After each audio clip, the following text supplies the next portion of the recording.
Pagbasa mula sa aklat ni Propeta Daniel.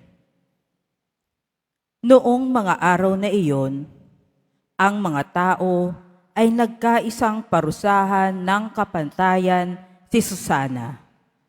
Dahil dito, malakas at umiyak na sinabi ni Susana, "Diyos na walang hanggan, nalalaman mo po ang lahat ng lihim at nakikita ang lahat ng bagay bago pa mangyari. Alam mo pong walang katotohanan ang ibinibintang nila sa akin. Hindi ko ginagawa kailanman ang pinararatang nila sa akin. Bakit ako kailangan mamatay?" Dininig ng Diyos ang kanyang dalangin. Nang si Susana ay dinadala na sa pagpapatayan sa kanya, isang binatang nagngangalang Daniel ang malakas na tumutol. "Ayokong mapabilang sa magbububo ng dugo ng babaeng ito," sabi niya. Tinanong siya ng mga tao, "Ano ang ibig mong sabihin, binata?" Lumapit sa unahan ang binata at nagpatuloy ng pagsasalita, "Mga Israelita, hangal ba kayo at hinatulan ninyo ang babaeng ito nang di muna sinisiyasat at maingat na sinasaliksik ang katotohanan? Kailangan ulitin ang paglilitis. Walang katotohanan ang katibayang inilahad ng dalawang iyan." Nagdudumaling bumalik ang mga tao. Sinabi ng mga pinuno, "Daniel, yamang binigyan ka ng Diyos ng karunungang gaya ng isang matanda. Halika at sumama ka sa amin sa paghatol sa usaping ito." Pagkatapos, nagsalita si Daniel, "Paglayuin ninyo ang dalawang hukom at magkahiwalay ko silang sisiyasatin." Nang mapaglayo na sila, tinawag ni Daniel ang isa at sinabi, "Matandang walang pinagkatandaan, inilalantad ka na ng maraming kasalanang ginawa mo.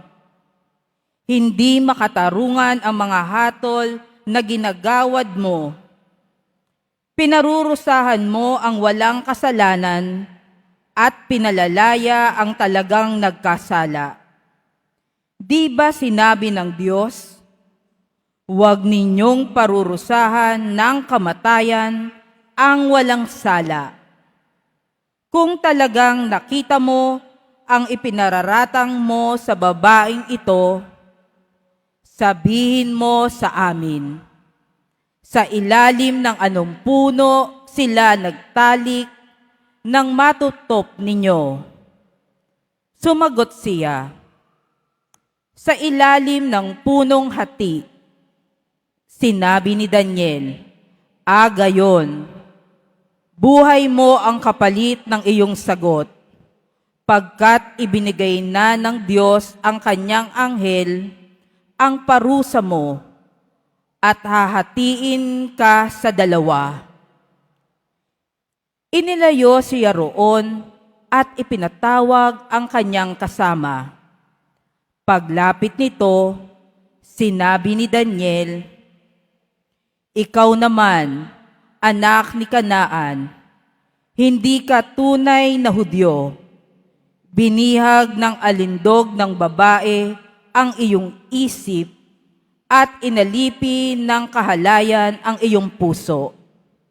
Alam na namin ngayon ang ginagawa mo sa kababaihan ng Israel.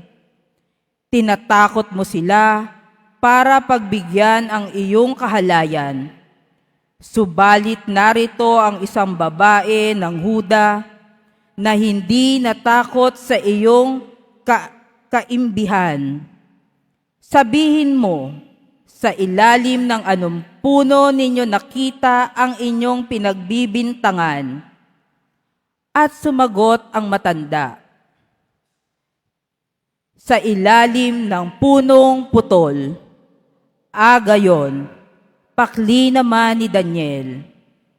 Buhay mo ang katumbas ng kasinungalingang ito, pagkat naghihintay na ang anghel ng Diyos upang putulin ka sa pamamagitan ng tabak. Dahil dito, nagsigawan sa tuwa ang lahat ng nakasaksi at nagpuri sila sa Diyos, sapagkat inililigtas niya ang mga nagtitiwala sa Kanya.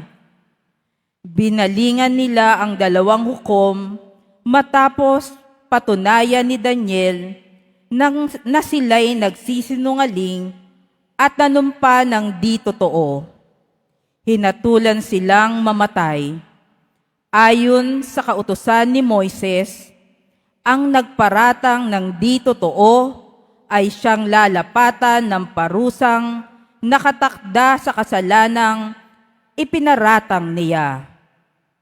Naligtas nga sa kamatayan ang isang taong walang kasalanan.